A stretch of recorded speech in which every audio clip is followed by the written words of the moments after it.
మాకు లలితా సహస్రం తెలుసు, విష్ణు సహస్రం తెలుసు, వేద మంత్రాలు తెలుసు, మోడర్న్ సైన్స్ మాకు తెలియదనడం, పైగా తిట్టడం. దిక్కుమాలిన సైన్స్ ఏముంది, దిక్కుమాలింది ఏం కాదు, చాలా గొప్పది అది. లేదా బాగా సైన్స్ తెలిసిన వాడు ఏమంటాడు, అసలు దేవుడు ఇదంతా బ్లైండ్ బిలీఫ్. వీడే పెద్ద బ్లైండ్. ఇక్కడ వీడు కనపడకపోతే దేవుడు లేనట్టే సన్నాసి. వీడు కనపడకపోతే లేనట్టు. వీడు కనపడి వీడి ముందు హాజరయించుకోవాల్సిన కర్మ 14 భువనాలకు అధిపతి అయిన భగవంతుడికి అవసరం ఏంటండి? ఇక్కడ ఎవడండి దేవుడు లేడడానికి? వీడికి ముందు కనపడి నేను రా దేవుడిని హాజరయించుకోవాలా? వీడు కనపడకపోతే లేనట్టే. ఒక్క ఉదాహరణ చెబుతాను. దేవుడు ఉన్నాడో లేదో, దైవశక్తి ఉందో లేదో మీకే తెలుస్తామా. రాత్రి పడుకుంటున్నాం కదా, కలగంటున్నాం కదా, గాఢనిద్రలోకి వెళ్ళిపోయాం కదా, మంచం మీద ఎవరున్నారో, పక్కన ఎవరున్నారో, లేదా ఇంట్లో ఎవరున్నారో అసలు పగలో రాత్రో ఏమీ మీకు తెలియదు కదా.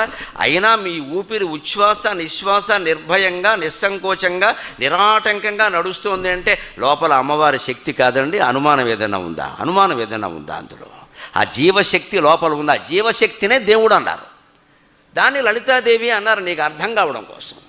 అది ఎముకల్లో ఉంది, మాంసంలో ఉంది, కొవ్వులో ఉంది, అన్నిట్లోనూ ఉంది. అందుకే అస్థి సంస్థిత లలితా సహస్రంలో ఉండేమాట, మాంసనిష్ట లలితా సహస్రంలో ఉండేమాట, మేధోనిష్ట కొవ్వులో ఉంది. ఆ ఉన్న శక్తిని అమ్మవారు అన్నారు. మనం దేవుడు అనగానే గుళ్ళో విగ్రహం ఒకటి పెట్టుకుని ఇది ఎక్కడుంది, మరి నీ ఇంట్లో ఉంటుంది, ఇక్కడ పని లేదు. ఇక్కడ నీ ఇంట్లో ఉంది, నీ ఒంట్లో ఉంది. ఏ రకంగా ఉంది? శక్తి రూపంలో ఉంది. విద్యుత్ శక్తి ఎక్కడుందో మీకు ఎవరికైనా కనపడిందా? కానీ ఉందా లేదా?